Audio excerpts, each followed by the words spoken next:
Tonight, a major development in international relations. Former President Donald Trump has finally spoken with Canada's new Prime Minister, Mark Carney, in what he called a very productive phone call.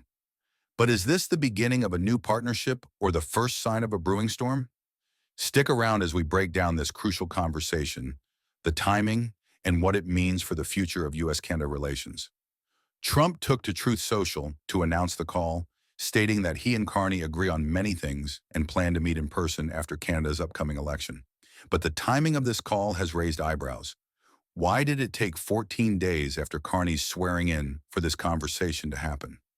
Traditionally, a U.S. president reaches out to Canada, one of its strongest allies, almost immediately.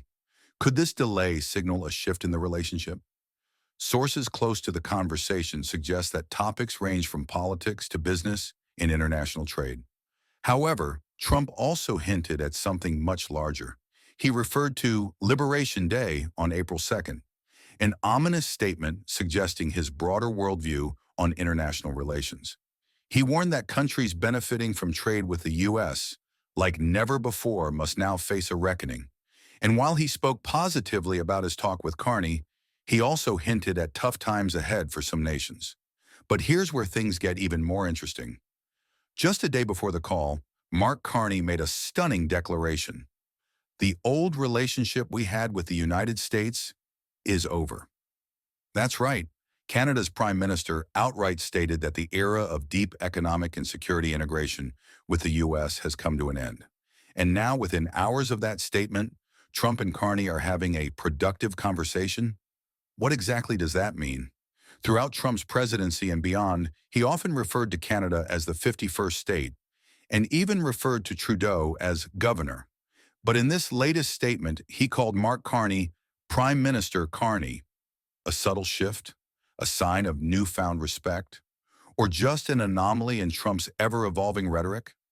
Carney, for his part, has been taking a bold stance. His government has been running ads in both Canada and the U.S. warning that tariffs are a tax, directly appealing to American voters. Canada's leadership is no longer sitting back. They are pushing back. This marks a stark contrast from the more diplomatic approach of Justin Trudeau. Now let's talk about the stakes. With a Canadian election scheduled exactly 1 month from today, Carney is positioning himself as a leader ready to stand up to Trump. He's crafting a political strategy that appeals to Canadian voters by portraying Trump as an unpredictable and aggressive force. And honestly, this strategy might be working. Running against Trump has become a winning formula for political leaders across the world. Meanwhile, on the Republican side, there is growing concern over Trump's approach. Many GOP leaders have quietly expressed unease over how this tension with Canada could impact key American industries, especially when Trump floated the idea of imposing a 25% tariff on the auto industry, an industry deeply intertwined between the U.S. and Canada since 1965. Such a move could send shockwaves through the economy on both sides of the border. In response to Trump's latest trade threats, Carney's allies in the Canadian government have made it clear: if the U.S. moves forward with aggressive tariffs, Canada will retaliate. And if Trump thinks he can dictate how Canada or the EU should respond, he might be in for a wake-up call. Former Quebec Premier Joshua Ray weighed in on the situation, calling it a sad moment for U.S. Canada relations. Historically, the two nations have enjoyed one of the strongest alliances in the world. But as Ray bluntly put it, we have come to the conclusion that the relationship has changed forever. The deep economic and security integration that once defined U.S.-Canada relations is unraveling. For decades, Canada was one of America's closest allies, with a border that symbolized friendship rather than division. Shared military initiatives, joint intelligence efforts, and trade partnerships worth hundreds of billions of dollars per year cemented the alliance. But under Trump's leadership, tariffs, tough rhetoric, and accusations of unfair trade have forced Canada to reassess its position.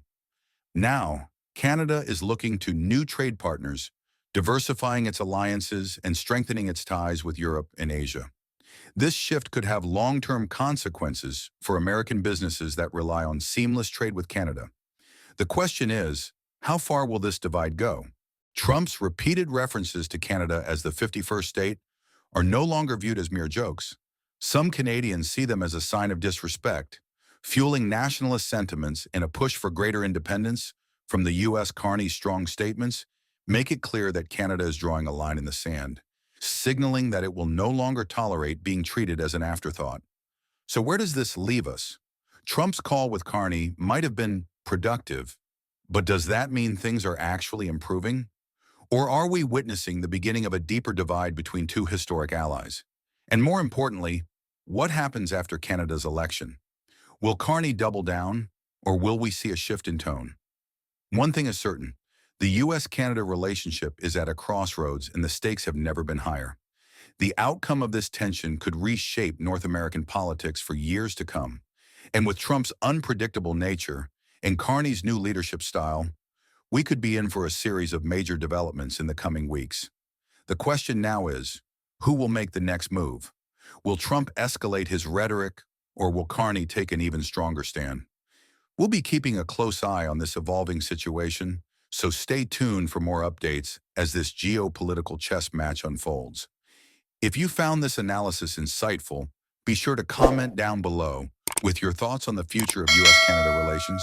And don't forget to subscribe to Focal Point for in-depth coverage of breaking news and political developments. Your support helps us bring you the latest and most accurate analysis on global affairs. Hit that like button and turn on notifications so you never miss an update.